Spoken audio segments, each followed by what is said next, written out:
Yo, what's up YouTube? It's your boy Marcus Zanagi Reacts, man, and we back at it with another video. Getting into it today, told y'all in the community tab that I had a special video for y'all coming up this week. So this was another requested One Piece related video. This is by Super Eye Patch Wolf, The Appeal of One Piece, Where to Start. So people did want me to watch this beforehand. Don't know if it has spoilers in it. I'm kind of hoping it doesn't, but if it does, it is what it is. Like, I'm not someone that's gonna hold, you know, spoilers to like a T.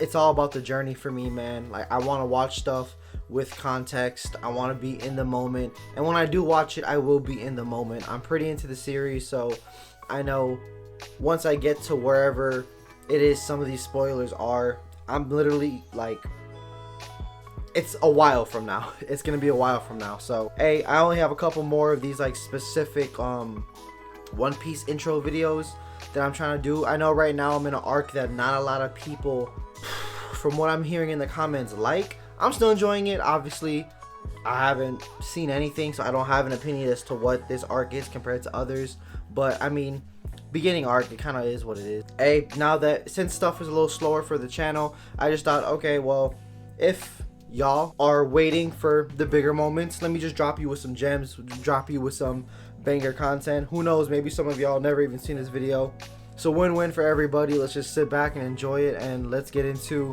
The Appeal of One Piece, Where to Start by Super Eye Patch Wolf. And hey, let's get into it.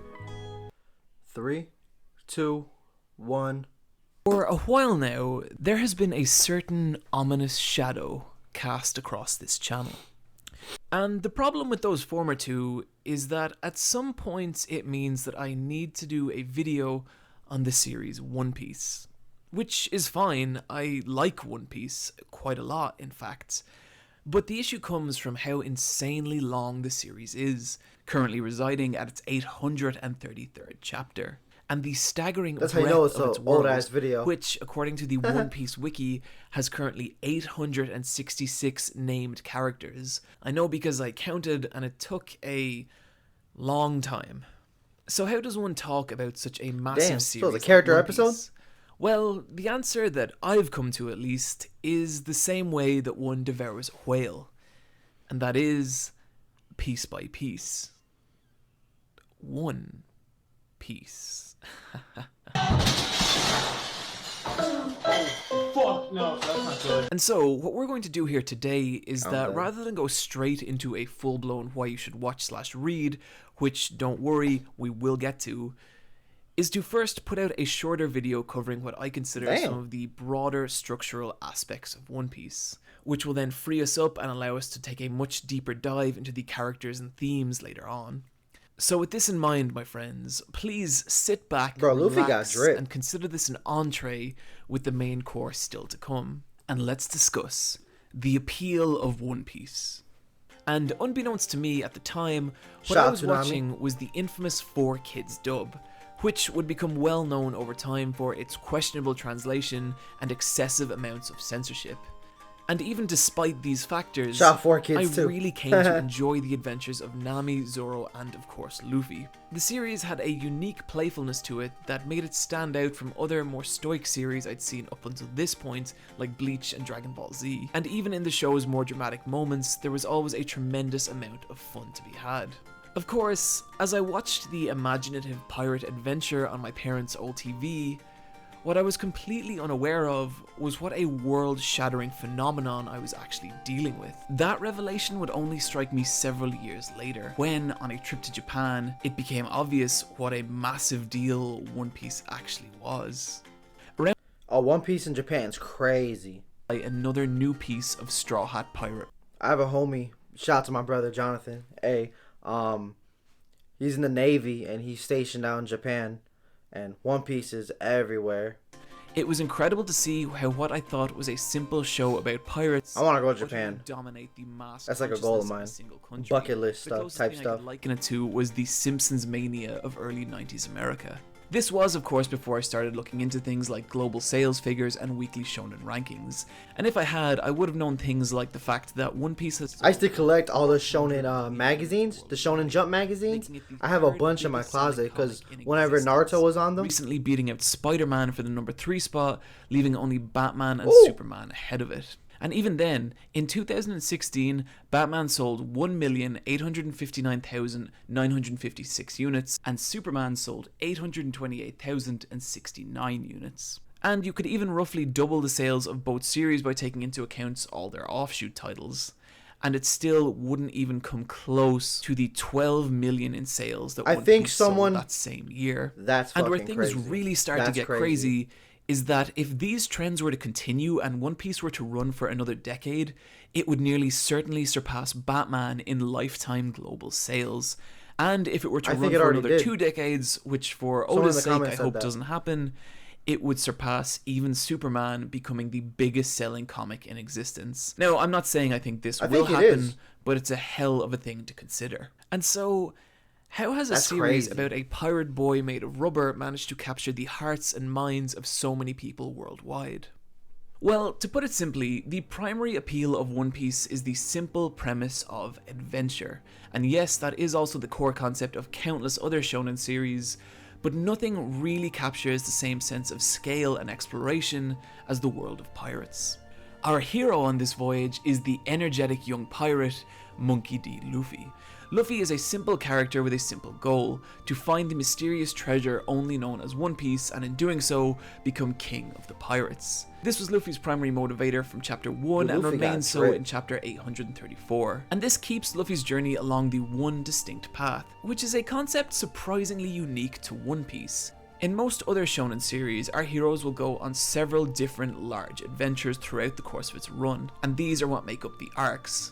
But in One Piece's case, it's always the same journey along the same path, to the point that you can actually chart Luffy's route out on a physical map. And the sub-arcs come from the various different islands or landmasses the crew encounters along the way. This works particularly well as it makes the core story of One Piece very easy to understand, while also allowing for a massive amount of variety in the series sub-arcs. Some can be very simple, like the Barati arc, in which the Straw Hats visit a famous sailing restaurant in order to recruit a chef. Or very complicated like the Dressrosa arc, in which the crew must untangle a web of political intrigue and face down a vicious and tyrannical false king. And because of how the arcs are structured, with literal massive quantities of ocean between them, there's no real limit to the kind of stories One Piece can tell. They start off fairly villain of the week-esque, with most enemies being rival pirate captains, but as we move on, we see the Straw Hats embroiled in government conspiracies, abducted by massive haunted ghost ships, springing jailbreaks, and even being at the center of large-scale global conflicts. And throughout the entire adventure, there's this real genuine sense of time and progress. When Luffy sets out on his journey from Fuchsia Village, he has little more to his name than a wooden dinghy and his straw hat.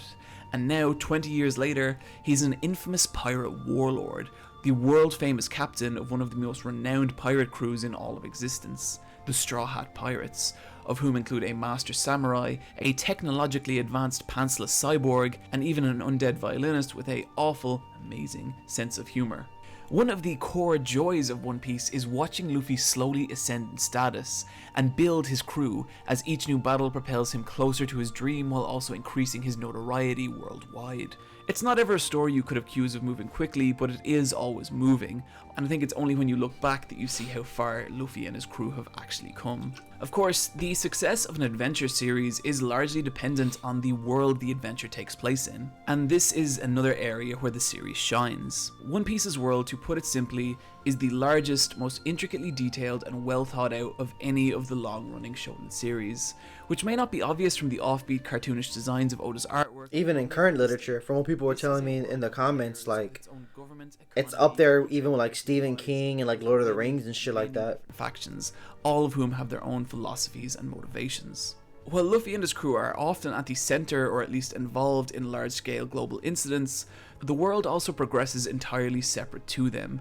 Major plot incidents completely separate from the Straw Hats are common, and when they do occur, they reverberate throughout the world on such a scale that it drastically affects the lives of every character in it, such as Porticus D. Ace's showdown with Blackbeard that resulted in the Great Summit War. It always feels like there's a larger picture in One Piece, and depending on the global political climate of the time, Luffy and the Straw Hats' allies and enemies can switch from arc to arc, giving the world this intriguing, ever-changing dynamic. And so One Piece's world succeeds on a grand scale. I like that a lot. But what may be even Someone more could be bad one moment, good one moment, wishy-washy one moment, because you never know how it's gonna a cartoonish evolve. gag character can, through Oda's storytelling, become a portrait of life at its cruelest and most tragic. And this information is often delivered through weighty flashback stories, in which we're taken through the key moments of a character's life. And while a badly used flashback can utterly kill the momentum of a series, Oda uses them in such a way to give his characters weight, grounding, and motivation that otherwise just wouldn't be possible. Like, seriously, you see this dumb-looking idiot in a diaper? This is Senor Pink, and this guy has a backstory that is absolutely heartbreaking, and upon hearing it, it completely changes everything about how you see him. Moving swiftly along, actually no, wait, no. I know some of you out there don't believe me, so we're gonna prove it. Let's do this. Senor Pink started out his adult life as a member of the brutal Don Quixote crime family, where his days were frequently filled with criminal activity and brutal violence. Until one day, in the pouring rain, he met a woman who he immediately fell in love with. They got married, had a child, and for a while at least, everything was perfect. Except that Pink was still involved in the Don Quixote family, which he hid from his wife for fear that she might leave him. One day he's called away on a secret mission and disappears for an entire week, and upon returning, discovers that the day he left, his precious son had passed away, and now his wife, furious and heartbroken, demands an explanation, and he tells her everything, at which point she demands he stay away from her, rushes from the home in the pouring rain, before getting into an accident that leaves her in a vegetative state. Pink, devastated by the events, visits her every day in hospital, until one day, on a whim, puts on a bonnet reminiscent of their son in an attempt to entertain her, and miraculously, she cracks a small, delicate smile. And so, for the sake of seeing his wife smile, he continues to dress more and more elaborately, even enduring the ridicule of everyone around him. Years later, his wife too has passed, but he still dresses this way out of remembrance for her and of his beloved son. And so, one of the silliest looking characters in One Piece actually has legitimate character motivation for dressing this way. And in justifying this, he becomes an actual grounded, tangible character. What really gets me here is that this is one tiny, inconsequential character in One Piece's world. And yet still, Oda manages to imbue him with a sense of depth and grounding many writers fail to give. That's a whole main protagonist. seasonal anime right there. That felt like a whole different story. Establishing the main major heroes and villains of One Piece's story. Having so many characters with such fleshed out histories and motivation is the primary factor that makes One Piece's world feel so vivid and alive, and makes each individual character feel like a true story in their own right. The last thing I'd like to talk about with One Piece is also one of its least tangible elements, and that is the creativity and imagination that's gone into it. There's always a sense that when reading One Piece, Oda himself is enjoying the world and characters more than anyone. It can be seen in the new and creative ways Luffy uses his at first seemingly limited power. It can be seen in the bizarre visual design of many of the world's inhabitants and the camaraderie that takes place between the Straw Hats, and even in the ever-evolving unique structure of Oda's story arcs. He always seems like an author not striving to hit a deadline, but an artist creating a world story distinctly. I can't wait to meet his character too. This is something we're going to dig a lot deeper into in a future video, but for now, just trust me, simply no one writes a story like Ichiro Oda. So with all that in mind, where should you start? Well, the obvious answer is page 1, chapter 1.